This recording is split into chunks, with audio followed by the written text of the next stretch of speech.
Përshëndetje të nderuar teleshikues të televizionit kombëtar Klan, mirë se vini në emisionin e përjashëm Pro Business me fokus sipërmarrjet dhe ekonominë. Do të fokusohemi tek postë zgjedhjet për të parë politikat ekonomike dhe pritshmëritë për në vijim, duke marrë kështu edhe mendime nga ekspertët e fushës. Për këtë kam të ftuar në studio zotin Selim Bliku, ekspert për çështjet ekonomike. Mirë se erdhët. Përshëndetje dhe faleminderit për ftesën.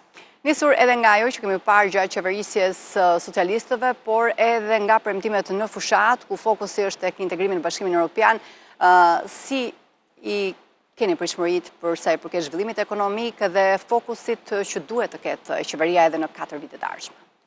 Atëherë, duke pasur parasysh dhe të kemi edhe në kontroll komplet projektet që janë iniciuar tashmë dhe që është dhënë një fokus goxha i madh dhe një investim shumë i madh qoftë në kohë apo dhe nga ana financiare e qeverisë. Tani kemi edhe sfidat të tjera ose të paktën përmbushje të detyrimeve që ne po aspirojmë për t'ju bashkuar Bashkimin Evropian. Dhe një nga premtimet ishte që brenda 3 viteve, pra 2027, në 2 vite, ne supozohet që t'i kemi përmbushur ato kërkesat minimum për të bashkuar Bashkimin Evropian.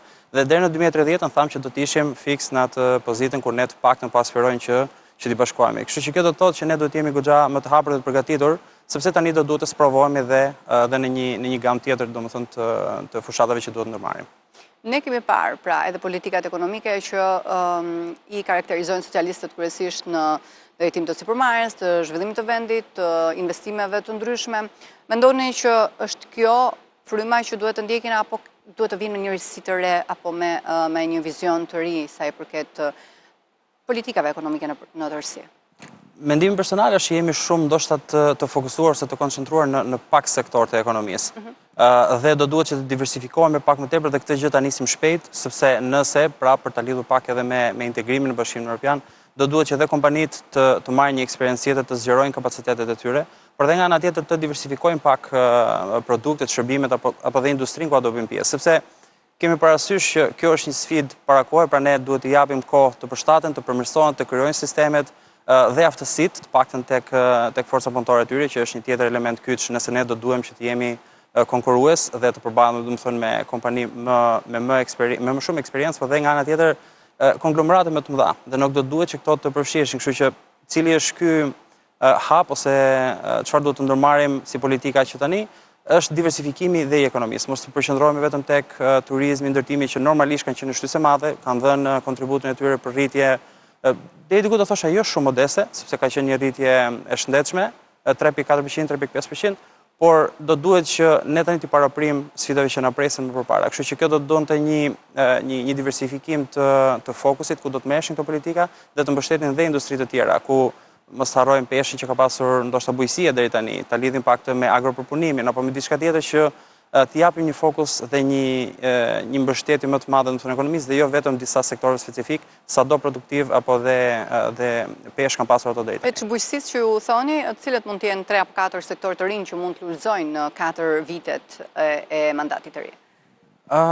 Mendoj të pakën dhe nga vitet e fundit ku kanë qenë investimet apo fokusi më i madh, qoftë me një mbështetje drejt për drejt të qeverisë, ndoshta dhe nga orientimi i tregut, pra i lojtarëve të tregut, do të thosha shërbimet teknologjike ka qenë pra krijimi i kompanive teknologjike të krijuara dhe të mbështetura në aftësi dhe në know-how komplet në Shqipëri. Kjo mendoj që do të ishte një sektor i duhur dhe vërtet produktiv ku ne do duhet të mbështeteshim apo dhe të jepnim një fokus më të madh. Energjia, mendoj që do të ishte një sektor tjetër, nga ana tjetër dhe diversifikimi se si prodhohet energjia, pra komplet me burimet ujore që kemi deri tani, por dhe energji të renovueshme. Mendoj që edhe kjo do të kishte një impakt të madh në afat gjatë gjithmonë që do duhet t'i jepnim një fokus. Në aspektin e nxitjes së sipërmarrjeve të reja, hapjes së bizneseve të reja, indicet, politikat fiskale, mendon se ka diçka që duhet të riparë, duhet të rishikuar? Në fakt, biznesi i vogël, siç e dim, është me 0 taksa për momentin që flasim. Më rëndësishme nga ana e politikave fiskale. E rëndësishme për biznesin mos të ketë shumë ndryshime shumë shpejt. Kjo është një aspekt kritik për të marrë parasysh që gjithmonë të jepet kohë lojtarëve të tregut, qoftë një biznes i vogël, pra besoj që në fund të mandatit të dytë, që është 2029, mandatit aktual, që do të ishte edhe përfundimi i taksës zero që është për biznes e vogla, por për individët që janë të regjistruar si biznes. Për shumë që ka qenë dhe një goxha, le të themi, një pikë pyetje ose një temë goxha e hapur për bisedë, pati një ndryshim, u rikthye prapë mbrapsht etj. Do duhet që gjithmonë, nëse do të presim ndryshime, të jepet kohë. Mendoni që do ta rishikojnë brenda këtij përvjeçari deri në 2029 është? Duke patur parasysh se çfarë ndodhi, ndoshta më shtyn që jo, por mendoj që edhe do të jemi të shtyrë për këtë gjë, sepse ajo lë vend shumë për nuk po them abuzim nga ana e lojtarëve të tregut, por dhe sa të njëtrajtshëm, sa të drejtë jemi me taksimin kur kemi një pjesë të madhe të individëve apo biznese që taksojnë me zero dhe kemi biznesin e mesëm të madh që paguajnë, le të themi një normë tatimi 15% për shembull në këtë rast, por edhe ne si individ të punësuar, kur ne paguajmë një tatim. Kështu që ndoshta do të jemi të shtyrë, nuk besoj një ndikimi drejt për drejt nga politikat e integrimit në Bashkimin Evropian, por do duhet parë dhe nuk do të surprizohesha nëse do të ndryshonte, sepse vërtet lë vend për diskutim. Por prapë sugjerimi im do të ishte që nëse do të vendosim për gjë të tillë, të jepej kohë lojtarëve të tregut dhe të mund të studiojë pak më tepër në afat kohor, që dhe gjithë secila palë të merrte hapat e durat, që mos indikohet aktiviteti që ata kanë ndërmarrë. Po ja kujtoni që ta rishojnë dhe të rikthejnë ndonjë taksë? Shiko, nuk është se taksa është, unë po e them për qëllim e keq që ti tatojmë më tjerë me radhë, por do duhet që të ketë edhe barazi, është ndoshta fjala më e saktë për të përmendur. Po, për bizneset e vogla, profesionistët e lirë gjithmonë kanë një indicje dhe duhen klasifikuar ndryshe dhe trajtuar ndryshe në aspektin e taksave. Ju thoni një normë, cila mund të ishte preferenciale, apo që edhe nuk i godet, por edhe i fut në terenin e taksimit? Prandaj dhe përmend, gjithmonë pa i cënuar aktivitetin, sepse nëse ne do t'i tatojmë në një masë të tillë që të shikohet edhe fakti i ekzistencës së tyre, pra nuk do të kishte sens ekonomik apo financiar për ta që të vazhdonin aktivitetin, atëherë kjo do të ishte e gabuar. Kështu që gjithmonë me këtë fash respektive, prandaj dhe them, nëse bëhet një studim pak më i drejtë, të shikohen komplet dënat aktuale dhe që ajo normë tatimi që mund të jetë 5%, 7% etj. Me radhë, çfarë do, nuk është se po jap një sugjerim shumë shpejt. Por nëse do të ishte studiuar, do të ishte edhe më lehtë e pranueshme edhe para kohë, pra edhe para atij afatit që është dhënë paraprakisht, ta mirëprisnin në një farë mënyre edhe pjesëtarët e tregut, domethënë këtë lëvizje. Në politikat ekonomike të socialistëve kemi parë divan që është futur si praktik. Mendoni se duhet të rishikuar, ka patur shumë kundërshtime edhe për mënyrën e taksimit për dy punësuarit? Është edhe ajo prap mund të cilësohet, e kuptoj fokusin, është gjithmonë për të mbrojtur ndoshta ose për të pasur një për të incentivuar. Për incentivuar, domethënë pak më tepër. Sepse kemi edhe mungesë fuqi punëtore dhe nëse një person bën të punë. Por në sa mas ka qenë kjo dhe është vërtet kjo mënyra e dur dhe mos t'ia lëm për shembull tregut që të vendosë për shembull ato balancat dhe të marrim tatimin që nuk është pak në rastin e dy punësimit, që sa tatohesh domethënë qoftë ti mund të bësh edhe një punë të dytë part-time që dikush mund ta bëjë këtë gjë edhe për arsye të nevojshme. Për mos të përmbushur, se ajo na çon në një temë tjetër që do të ishte sa i përmbushim dhe nevojat bazë me pagat që janë etj. Me radhë, pavarësisht niveleve që raportojnë etj. Me radhë. Por edhe kjo mund të jetë një nga arsyet, kështu që dhe këtë segment ne do ta kujdesnim në atë rast. Kështu që unë do të sugjeroj tek ajo pjesë, ndoshta një normë tatimi apo një trajtim pak më jo aq agresiv, por pak më të butë në mënyrë që dhe pjesëtarët pak në ata që janë në dy punësim mos të ndikoheshin në atë masë, sepse nuk është pak në rastin e dy punësimit. Klima e biznesit, si i gjen në këtë mandat të ri? Fakti që është po e njëjta forcë politike, normalisht që mund të premtoj pak qëndrueshmëri, nuk do të prisin shumë ndryshime shumë shpejt për shkak se vazhdon po prapa ajo filozofia e trajtimit të ekonomisë apo dhe politikave që do të ndërmerren. Shikoj ndoshta një përqendrim po prap pak të lartë në disa sektor, që mendoj që do të ishte një diçka që prapë lojtarët e tregut po prapë aty do të fokusohen sepse po investojnë agresivisht, domethënë për të përmbushur ose për të kapur maksimumin e atij tregut ku janë. Shohin edhe tendencat e kërkesave nga jashtë, pra analizojnë se ku janë sektorët prioritarë që kërkojnë tuaj të investojnë, turizmi, energjia, mbas se kjo na bën që të jemi të fokusuar këtu. Fokusuar aty, por prandaj flasim dhe kur të marrim reformat, normalisht kjo do të jetë një fokus sepse sjell gjithmonë atë rritjen që na ka dalluar deri tani, nuk ka qenë pak edhe duke krahasuar me rajonin apo dhe me gjerë. Por nga ana tjetër, kjo është fakti i politikës ose i reformave që merren, duhet të trajtojë ose duhet të premtojë më shumë gjithëpërfshirje. Ndoshta kjo do të ishte fjala kyçe, gjithëpërfshirje që dhe sektorët e tjerë të kishin një fokus. Dhe lojtarët aktual normalisht janë projekte të ngojnë, nuk është se nga zgjedhjet do të prisin ndryshim më të madh, sidomos tani kur edhe nga ato premtimet e fundit që janë bërë, ndoshta për shkaqe zgjedhore apo çfarë do të jetë mund të jetë arsyeja, prap ato nuk është se do të ndikojnë në mënyrë të drejtë për drejtë. Dhe besoj se fokusi nuk ndryshon përderisa projektet të paktën ato që kanë qenë në masë financiare dhe ndikimi i tyre të paktën në ekonomi, nuk është se do të presim ndryshime shumë të shpejta. Me përjashtim këtu, nëse do të ndeshemi me ndonjë situatë ndërkombëtare kur ndoshta do të na sfidojë siç kanë qenë dhe në periudhët e fundit që asnjëherë askush nuk e haron, por një luftë me disa vende të tjera që vetëm kjo mund të jenë disa, le të themi, ndodhi të paparashikuara që do mund të çakordoni sa të pak ose do mund të vënë në lëvizje ndoshta një strategji tjetër të biznesit. Tu doja të ndalesha në fakt edhe tek rreziqet që ju do të rendisnit apo sfidat në 4 vitet në vijim. Cilat mendoni se do të jenë sfidat më të mëdha qoftë nga faktori brendshëm por edhe jashtëm? Të brendshëm, mendoj që flasim, faktor të brendshëm për ta lidhur dhe me investime për shembull të huaja, mendoj që e nevojshme ka për të qenë gjithmonë reformat që merren në drejtësi, lidhur këtu më shumë për t'i dhënë besim biznesit apo dhe investitorëve të huaj që le të themi nga ana ligjore, sepse është një nga ndoshta dhe faktori i parë që shikohet në konsiderat një investitor i huaj për të ekspozuar në një vend tjetër nga ana e biznesit. Kështu që kjo do të jetë jo një risk domosdoshmërisht, por do të ishte një faktor që do duhej që ne të investonim mund dhe kohë përderisa kjo në mënyrë të jo drejt për drejtë ose të drejt për drejtë në disa raste do të rriste nivelin e besimit. Risk tjetër për mendimin tim personal është vazhdoj pak ta them pjesën e përqendrimit të ekonomisë dhe të biznesit. Jemi shumë të varur nga disa sektorë që shpeshherë kanë qenë informal, të konsideruar informal dhe kjo nuk do të ishte surprizë për të zbuluar apo për të hetuar më tej. Kjo është turizmi dhe ndërtimi. Kanë qenë ato prap sektorët kryesor ku ne dhe na kanë mbështetur për të rritur dhe kjo është e vërtet. Kemi pasur le të themi goxha sukses sidomos në sektorin e turizmit, pa marrë parasysh le të themi diskutime të ndryshme, abuzimet e radhë. Por e vërteta është që është rritur dhe ka shumë lojtarë të tregut që vërtet kanë përfituar domethënë nga ky sektor dhe fokusi që i është dhënë si tillë. Ama kur lë vend për informalitet brenda saj dhe kush janë impaktet që ky sjell, në rast se buxheti i shtetit nuk mbledh mjaftueshëm fonde për shkak sepse ka informalitet, çfarë do të bëhet? Mund të konsiderojmë rritje të taksave në një fushë tjetër që do të ndikojë si segmente të tjerë dhe ndoshta me të drejtë në atë pikë mund të thonin që është më shumë se sa ata mund të përballojnë apo jo.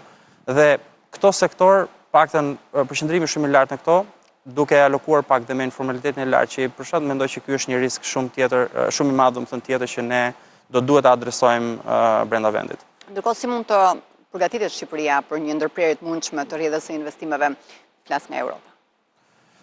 Kjo do të ishte të paktën një sfidë dhe një surprizë për ne, apo jo, sepse ne jemi shumë të varur qoftë nga investimet të drejtë për drejta, nga suport që kemi pasur, gjithmonë duke lënë jashtë dhe problematikat që kanë lindur me këto fonde dhe se çfarë është bërë.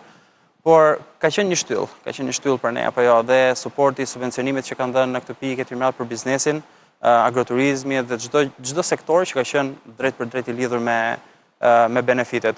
Ne tani do duhet që përveç këtyre ne do duhet alokojmë dhe buxhet ekstra sepse e nisëm nga fillimi që do të ishte dhe integrimi në Bashkimin Evropian, ne do duhet të alokojmë dhe fonde ekstra, ndoshta dhe shumë shpesh edhe nga burimet tona të brendshme drejt përmbushjes së aktivitete apo konsolidimi i sistemeve që ne kemi për brenda. Kështu që kjo është nuk do të surprizë që vërtet ka një impakt i gjerë, ku dhe një përgjegjësi është e jona që ne të bëjmë investimet tona domethënë për këtë drejtim.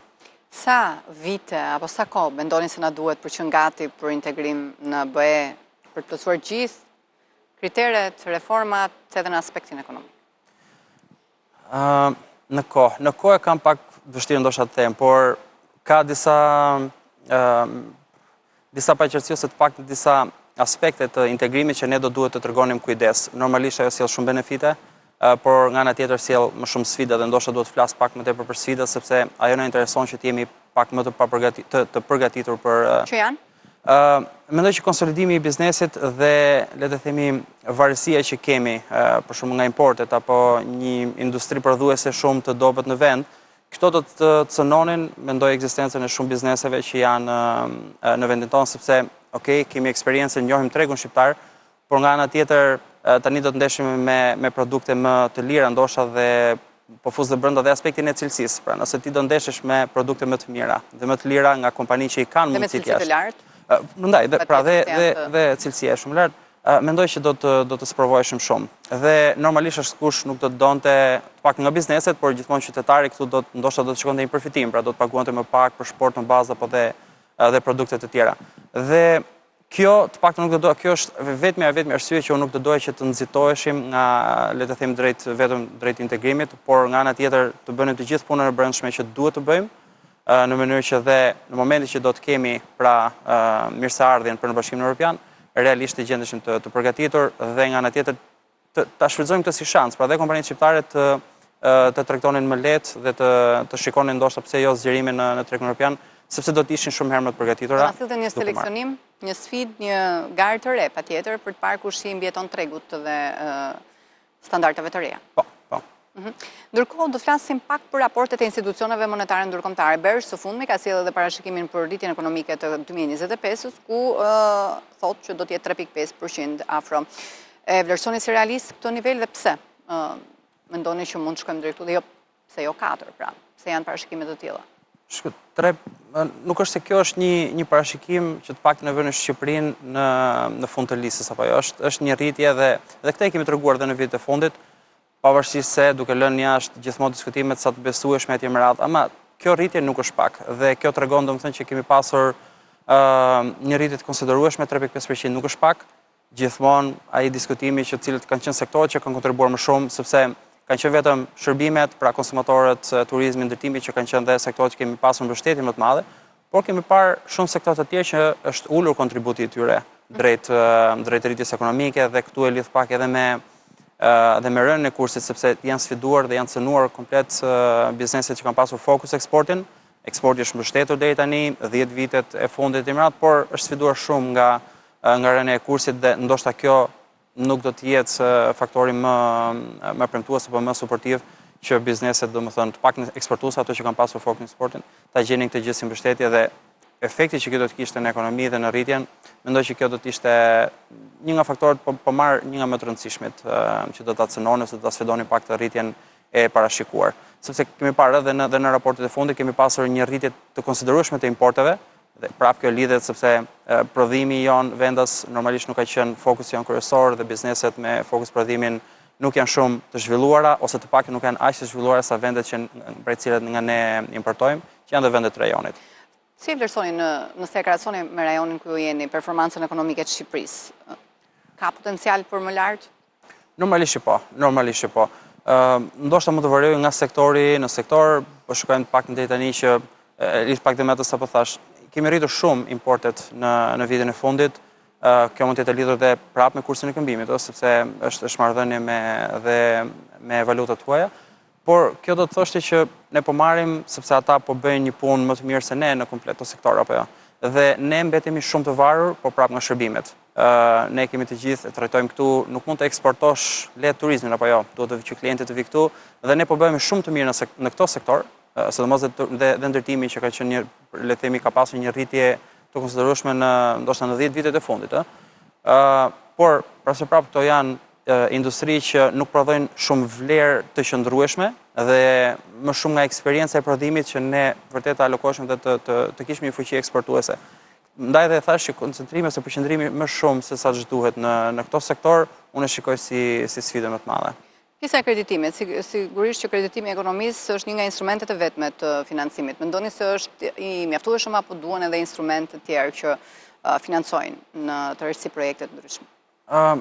Për ta lidhur pak dhe me një përgjigje më parë, pra nëse bizneset do të sfidohen, pra rrugat e integrimit evropian, dhe bizneset do të sfidohen pak më tepër nga një treg më i hapur siç është tregu evropian dhe do të ketë kompani të tjera. Aksesi në kapital është një problem sepse e kanë shumë pak kompani, e kanë ndoshta vetëm kompanitë më të mëdha në vend, qoftë këtë investimet private të tyre apo dhe kur i drejtohen bankave për investim. Mendoj që pak do të ishte një strategji e duhur që ne të zhvillonim dhe tregjet kapitale brenda vendit, sidomos dhe aksesin në kapital e nis këtu më tepër për biznesin e mesëm, por për biznesin e vogël, sepse mundësitë që ata kanë janë shumë të pakta. Lidhë këtu mund të jetë edhe interesi që ata kanë pasur, mundësia ose të paktën mungesa e një kolaterali ku këtu fare mirë si garantor mund të ndryshojë dhe shteti për të suportuar rritjen e më radh. Kështu që mendoj që një zhvillim i tregut kapitalit dhe aksesit të paktën në kapital për bizneset, gjithmonë fokus investimi apo etj. do duhet të zhvillohet më tepër dhe të jepet një akses më të lehtë biznesit, gjithmonë duke pasur në kontroll faktorët e riskut për kredit që do të merren. Qartë. Zoti Bliku, ju falenderoj shumë që ishit në studio me ne. Faleminderit juve për ftesën. Të nderuar teleshikues, në këtë moment ka publicitet.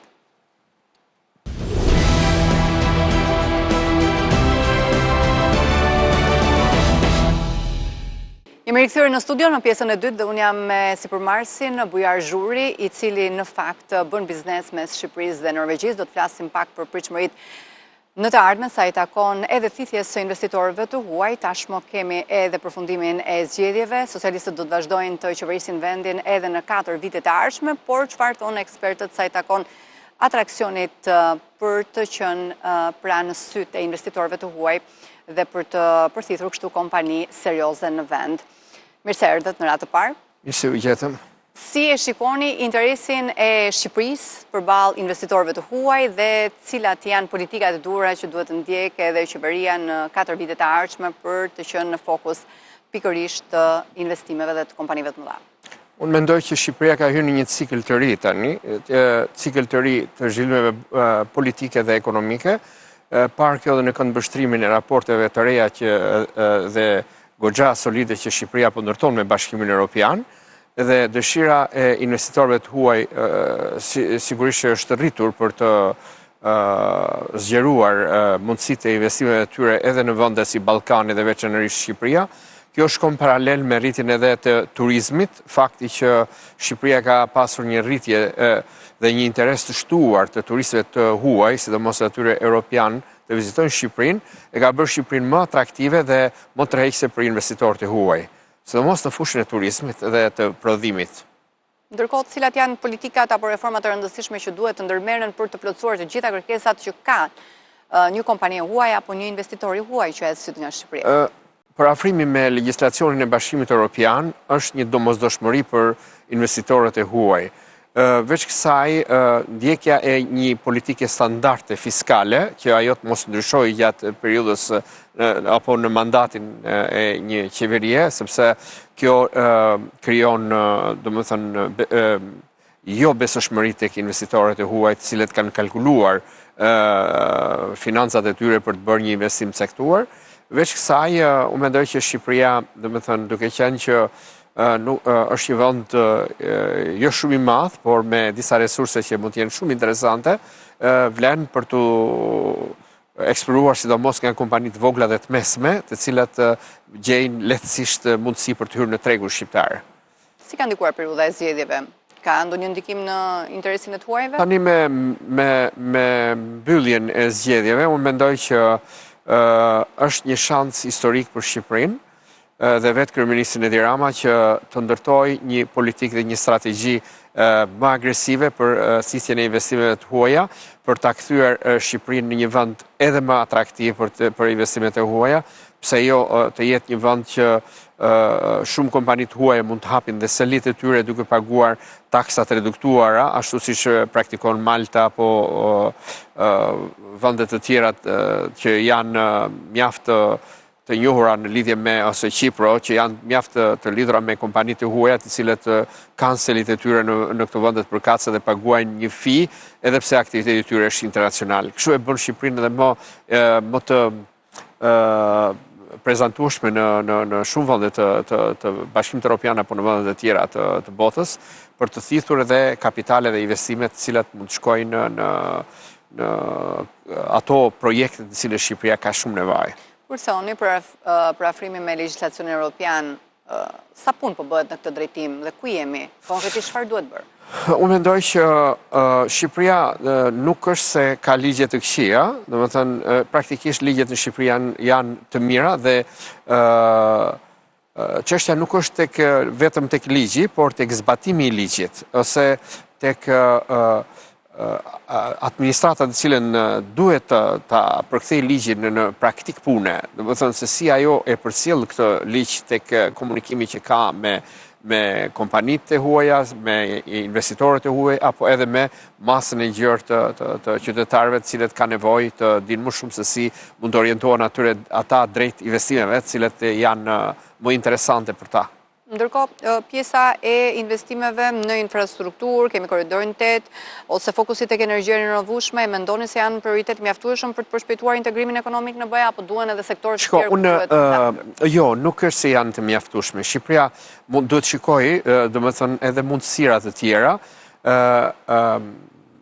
Duhet par pak zhvillimi ekonomik i Shqipërisë duke përfshirë dhe elementet social. Turizmi, është projekti Sazanit me... Qartë, ato janë dy projekte, po janë dy projekte që nuk janë gjithçka për Shqipërinë. Shqipëria ka nevojë për shumë më shumë gjëra. Do të thonë, kur themi zhvillimi i turizmit, do të kemi parasysh edhe zhvillimin e bujqësisë, do të kemi parasysh edhe zhvillimin e industrisë ushqimore, cilet është një domosdoshmëri për të kaluar prodhimet vendase tek sektori i turizmit, të cilët e ka të nevojshme, duke minimizuar maksimalisht importet dhe duke rritur prodhimin e brendshëm në mënyrë që të ardhurat tona të mos dalin jashtë, po të mbesin tek qytetarët shqiptarë, tek prodhuesit shqiptarë. Kjo është një domosdoshmëri. Krijimi i politikave sociale të mirëfillta për qeverinë shqiptare kërkon edhe një administratë në cilën unë mendoj që duhet Edi Rama dhe kryeministri i Shqipërisë të fokusohet fort për të zgjedhur njerëz të cilët jo vetëm që kanë eksperiencë, po njohin mirë praktika dhe rregullat e Bashkimit Evropian, sjelljet e tyre, si dhe raportet e pushtetit qendror me pushtetin lokal. Një nga defektet që unë kam vënë re është mungesa e fuqisë së pushtetit lokal, e vendimarrjes së pushtetit lokal dhe mungesa e kompetencave që ka pushteti lokal. Domethënë resurset në të cilën gjenden në një bashki duhet logjikisht i vjen në funksion të asaj bashkie për të operuar dhe për të thithur edhe bashkia vet investitor të huaj direkt, pa pasur nevojën e qeverisë. Sipas zonave, sipas zonave caktuara. Edhe në fushën e turizmit, edhe në fushën e energjisë, domethënë praktika të tilla gjenden në shumë vende të botës, sidomos në vendet që kanë një bazë shumë të fuqishme sociale, si janë vendet skandinave. Edhe nisur nga resurset që ka zona, do t'ishte shumë me udhës tani krijimi i aseteve të reja, të cilet bashkëqytetarët e një bashkie investojnë në projekte të tilla së bashku me investitorët dhe bashkia thith një sasi caktuar parash nga këto lloj aktivitetesh, të cilet i vënë në shërbim të infrastrukturës së saj, për shkolla, çerdhe, kopshte, për mundësira të tjera, fusha sportive, këndë sportive, për energji, për furnizim e energjie etj. Ka praktika të tilla shumë në Skandinavi ku për shembull nëse një lum i vogël ose një prua kalon në mes të një bashkie, këtë mund ta kthesh në një hidrocentral, të cilet nuk ka nevojë për parat të cilat duhen kërkuar në rreth e rrotull globit, por mund t'i gjesh tek bashkëqytetarët e tu, të cilet kthehen në aksioner dhe investojnë në këto projekte. Dhe në vend që ato parat i kenë në bankë, është shumë më mirë të investojnë, sepse ata jo vetëm që do të prodhojnë energji, por këtë energji do ta konsumojnë vetë dhe në një farë mënyre ata do të marrin dhe para nga kjo sjellje e këtij lloji biznesi. Janë praktika shumë. Si zinxhirin e lëvizjes zonës, qoftë në aspektin ekonomik, por edhe punësimin. Kjo ka të bëjë shumë me krijimin e një koncepti të ri social-ekonomik dhe delegimin e kompetencave në pushtetin lokal, ku vetë pushteti lokal duhet sillet si një ndërmarrje e fuqishme e cila mirë administron të gjithë të ardhurat e veta dhe ato fonde të cilët ka i kanalizon tek ato projekte të cilët japin impakt në komunitet. Ndërkohë, interesi për investime në Shqipëri nga tuajt vazhdon të jetë kryesisht për energjinë, turizmin? Patjetër, ka një interes. Mund ta shpërndajmë në sektor të tjerë apo mund të jemi joshës për sektor të tjerë? Po, për shembull për energjinë solare, Shqipëria është një vend. Edhe për ndërtimin, për investimet në Bregdet, vazhdojmë të jemi.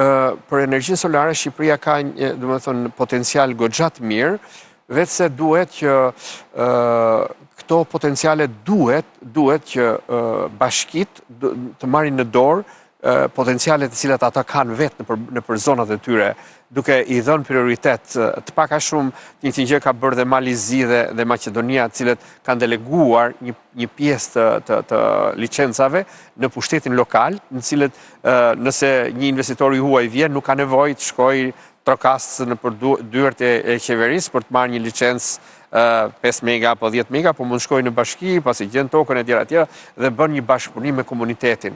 Është domosdoshmëri sot për të gjithë investitorët e huaj të të bashkërendojnë punën bashkë me bashkit dhe komunitetin në cilën jeton në këto bashke. Ndërkohë, cilët sektor ekonomik mendoni se kanë potencialin për të rritur më shumë nëse antarësohemi në BE? Unë mendoj që bujqësia ka potencial dhe bujqësia duke marrë shkas edhe nga importet që ne kemi për shembull për produktet të cilat ne nuk duhet i importojmë. Për shembull, kur jemi dhe jashtë sezonit janë produkte të tilla si domatja, specie e tjera që prodhohen në Turqi apo prodhohen në Itali apo diku gjatë, do të ishte e natyrshëm se të mos prodhohen në tokën shqiptare. Ne kemi të njëjtin klim, kemi të njëjtin tokë, kemi të njëjtin ujë, të njëjtin, domethënë pse duhet ne ta importojmë një gjë kur ne kemi mundësi që ta prodhojmë këtu dhe ato para të cilët shkojnë në vendet ku importohet sot aktualisht mos ikin jashtë, po të mbesin në duart të qytetarëve shqiptarë. Nëse antarësohemi, bujqësia është një industria ushqimore dhe e përpunimit është një pak e zhvilluar në Shqipëri. Nuk është, domethënë, ne jemi shumë larg kërkesave që kërkon tregu evropian në lidhje me përpunimin e produkteve bujqësore dhe blegtorale, aq më tepër që ne ende nuk plotësojmë kushtet për të eksportuar produktet blegtorale, sepse praktikat e Bashkimit Evropian nuk lejojnë, patjetër gjurmimi, pikërisht pra gjurmimi, ushqyerjet e tjera. Ka ikur koha tani që ti mund të ushqesh lopën në bus një autostrade dhe të hash dhe të ushqesh me qumshin e saj, pasi ka një ndotje goxha të madhe dhe nuk është e pranueshme në Bashkimin Evropian, domethënë që prodhimet e tilla të futen në tregun evropian. Por Shqipëria ka potenciale. Ndërkohë, si mund të përthithen apo të përdoren më mirë fondet që vijnë nga BE-ja për të stimuluar më shumë zhvillimin ekonomik në vend? Unë mendoj që delegimi i një sër kompetencash nga pushteti qendror në pushtetin lokal do ta bëjë më efektiv investimin e një projekti caktuar i cili është mbështetur nga Bashkimi Evropian.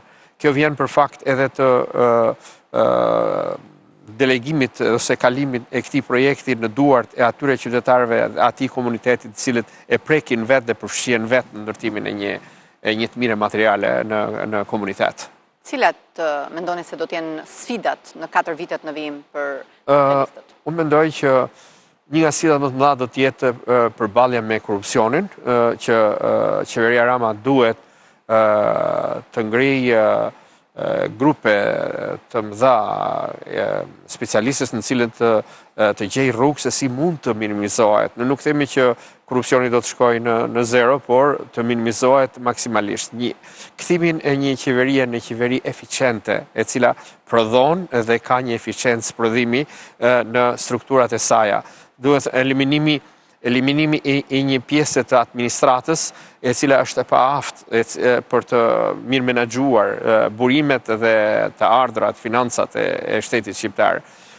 Veç kësaj është krijimi një dialogu qeveri-pushtet lokal, që mund të jetë një dialog e ngritur mbi struktura, të cilët japin impakt tek pushteti lokal, sepse në fundit qeveria nuk është gjë tjetër, veç se është maja e asaj që quhet pushtet dhe poshtë është gjithë qeveria lokale e cila është ajo që përballet me varfërinë, që përballet me infrastrukturën, me rrugët, me ujin e pishëm apo kanalizimet, përmbajtje e tjera. Të gjitha këto janë elementë cilët shteti dhe qeveria Rama duhet ulet dhe duhet të ndërtojë një strategji e cilat mund të jetë strategjia e këtij 4 vjeçari me një qoftë me një thirrje gjithçka për Shqipërinë, ku mund të jepet një iniciativë ku çdo i zgjedhur në qeveri apo në pushtetin lokal do të marrë dhe duhet marrë përgjegjësi për detyrën që ka marrë. Ndërkohë, mendoni se sistemi bankar është gati të përballet me politikat që ka BE-ja sa i takon transparencës, rregullimit të kapitalit, duke u fokusuar këtu tek lufta? Unë personalisht kam një vërejtje për sistemin bankar në Shqipëri. Është një sistem bankar që akoma është larg sistemit bankar evropian, e dyta është të paktën deri më sot sa kam unë informacion, më shumë ka pas prioritet investimet jashtë Shqipërisë. Bankat më shumë kanë pas prioritet të investojnë në financa jashtë Shqipërisë se sa brenda Shqipërisë. Dhe kjo është e gabuar. shteti shqiptar duhet të minimizojë mundësinë e daljes paras jashtë, duhet që paraja të mbetet këtu, sepse kjo është politika e një shteti që të ruaj sa më shumë fuqinë financiare të Po nga ana tjetër kemi treguesi që flasin për rritje të kreditimit. Mendoni se është mjaftshëm? Do varet nga kërkesa. Ka rritje të kreditimit dhe kreditimi ka të dy anët e riskut në vetvete. Kreditimi duhet matur pak edhe me të ardhurat për frym, domethënë të ardhurat mesatare për frym, por njëkohësisht dhe zgjatjen e shlyerjes së një kredie, por ka dhe gjëra të tjera që unë mendoj se ka ardhur koha tani që të financohen projekte të tilla sidomos në fushën e industrisë. Në fushën e industrisë të përpunimit e tjera, bankat duhet të fokusohen. Shqipëria ka mundësi që të prodhojë dhe të eksportoj një pjesë të prodhimit saj në tregun e Bashkimit Evropian. Ne jemi me fat që jemi në zemër të Bashkimit Evropian dhe kombet e tjera, domethënë pa marrë parasysh që janë dhe të mëdhej si puna e Kinës, po flasim si Vietnami apo Tajlanda apo vendet e tjera që luftojnë për të futur produktet e tyre në tregun e Bashkimit Evropian. Kështu ne jemi këtu dhe ne mund dhe duhet që të japim prioritet mbështetjes së industrisë, asaj industrie që e bën më të lehtë eksportimin e produkteve shqiptare.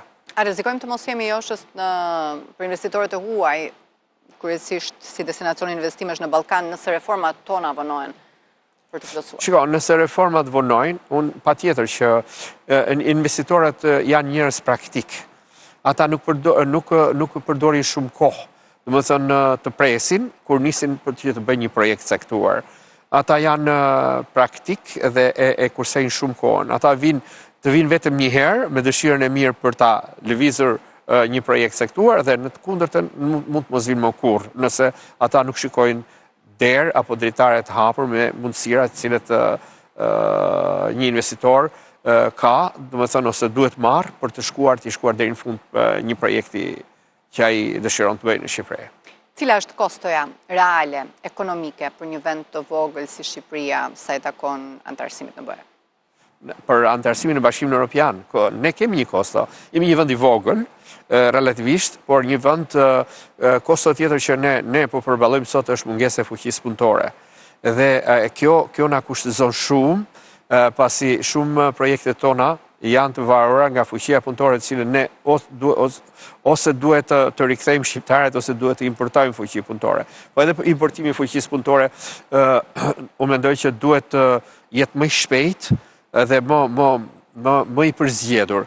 Për shembull, praktikat që përdor Kanadaja dhe Shtetet e Bashkuara, të cilët bëjnë green card, projekt mund ta bëjë edhe Shqipëria, domethënë për në ato vende të cilat edhe Shqipëria zgjedh një pjesë të asaj fuqie punëtore e cila është e kualifikuar.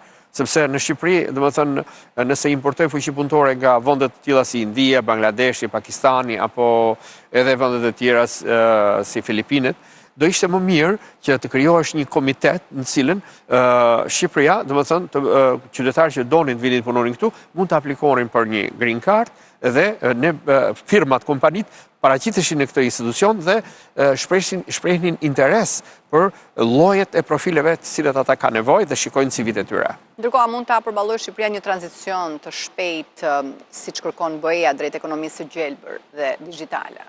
Unë them që Shqipëria i ka të gjitha potenciale dhe mundësitë, sepse në fund të fundit, Shqipëria është e dyta pas Norvegjisë kur flitet për energjinë, dhe cilën ajo përdor.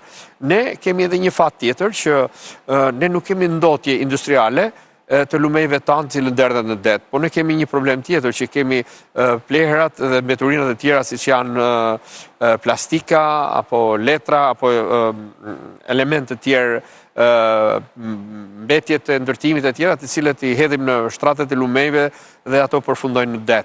Dhe kjo është shumë e gabuar për mendimin tim dhe Shqipëria duhet të gjejë një mekanizëm i cili ndalon këtë gjë. Personalisht unë edhe në lidhje me plastikën kam kërkuar që para 10-12 vjetësh të futesh një projekt i ri, Tomra projekt, i cili do të bënte të mundur që të gjithë shishet, ambalazhet të ishin të riciklueshme dhe të rikthyeshme në dyqanet apo supermarketet të cilët i shesin ato. Ka pasur dhe nisma, por që në fakt nuk kanë. Duhet ishte bërë me kohë dhe duhet bëhet urgjentisht, pasi ato të mos përfundojnë në det, sepse në det plastika është e dëmshme, jo vetëm për detin dhe njerëzit, cilët ne kemi industrinë e turizmit, por është e dëmshme edhe për vetë faunën e detit, i cilët mund të ndotin peshqit, të cilët ne i kemi aq të domosdoshëm për industrinë shqiptare. A do të çojë ndërsimin në BE kthimin e shqiptarëve të kualifikuar nga diaspora? Unë mendoj që po. Shqiptarët, unë jam vetë një person që jam kthyer, edhe pse kam pas një pagë goxhat mirë, kam punuar mësues në shkollë norvegjeze dhe jam kthyer në Shqipëri që para 17 vjetësh, edhe kam parë që në Shqipëri, domethënë, ka potenciale për të ecur përpara. E vetmja gjë është që në Shqipëri të krijohen hapësira për këta individ të cilët duhet të kthehen në Shqipëri për të integruar në Shqipëri dhe në vendet e punës sipas profileve të tyre. Sepse nuk duhet të ketë më burokraci apo pengesa për një mjek, për një inxhinier i cili ka shërbyer për shembull në një industri gjermane apo në një spital francez apo skandinav, edhe të mos i japësh hapësirë për të punuar në një spital shqiptar. Duhen politika nxitse për të rikthyer. Politika nxitse dhe mbështetëse dhe njëkohësisht duhet që ne t'u japim një shans të gjithëve. Zoti Zhuri, unë ju falenderoj shumë për këtë intervistë. Edhe unë ju falenderoj juve dhe një përshëndetje për të gjithë teleshikuesit tuaj. Të nderuar teleshikues, në këtë moment të shkojmë në publicitet.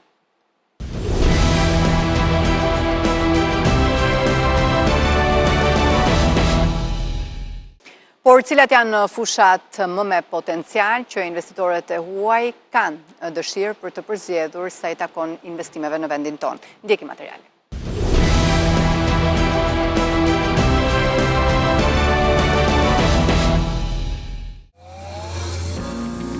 Eventi Matchmaker Albania 2025 u bë një nga ngjarjet më të rëndësishme të vitit për ekonominë shqiptare, duke bashkuar investitorë të huaj me kompani lokale, kryesisht eksportuese, për të krijuar mundësi të reja biznesi dhe për të forcuar marrëdhëniet ekonomike. Në këtë event u vu në pa interesi gjithnjë në rritje i sipërmarrësve të huaj për të investuar në Shqipëri, veçanërisht në një kohë kur vendi ynë po i afrohet hap pas hapi Bashkimit Evropian. Drejtori i zyrës së çështjeve ekonomike dhe tregtare të ambasadës greke në Shqipëri theksoi se klima e biznesit në vend është në një trajektore pozitive.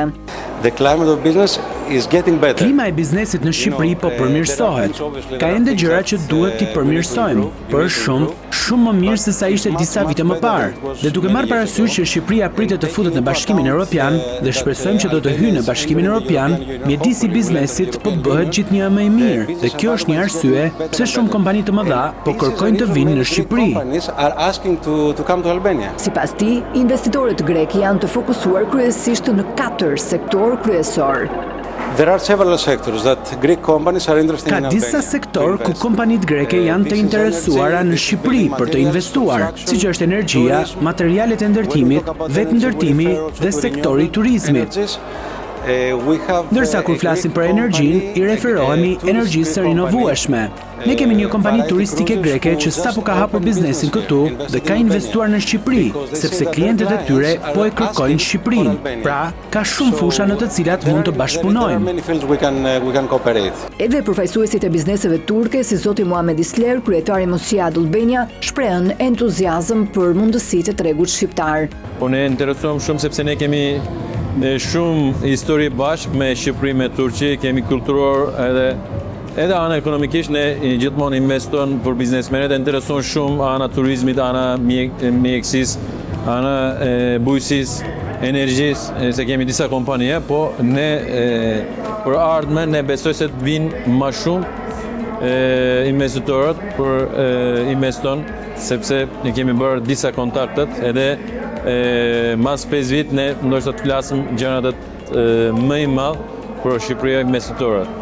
Këtu ne kemi diskutuar edhe me shtetet, duhet më shumë hapet rrugët, duhet më shumë ndihmoj biznesmenët se investoj. për këtë burokrasia duhet lehtësoj, nëse lehtëson këtu vinë më shumë investorët, edhe kjo është një avantazh për Shqipëria më shumë se këtë tjetër. Ndërkohë, bizneset lokale theksojnë se për të qenë konkurrues në tregjet europiane duhet të përmirësojnë cilësinë.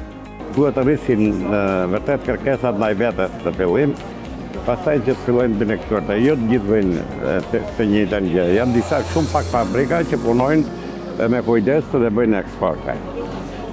Sa potenciale kemi?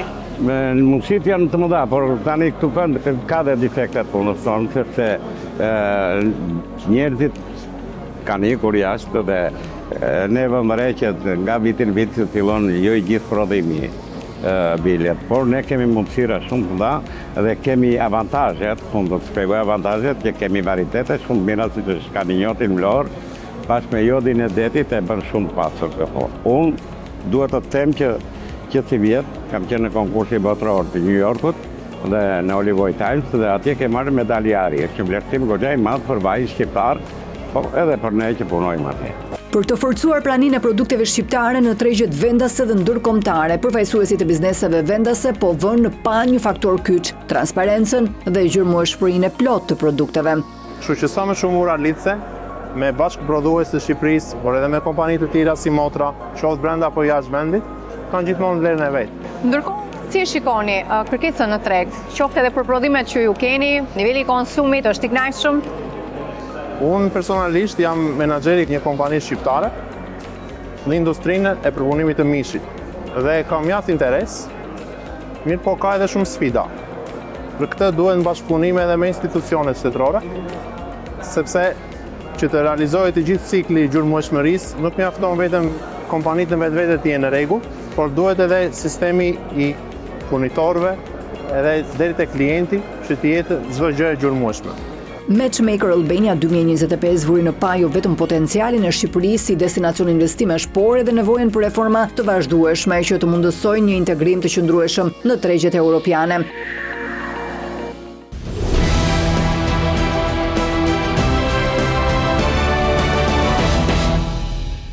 Të nderuar teleshikues, këtu kemi ardhur në fund të këtij emisioni bashkë me Pro Business. Shihemi sërish të shtunën e ardhshme në orën 16:05. Mirupafshim.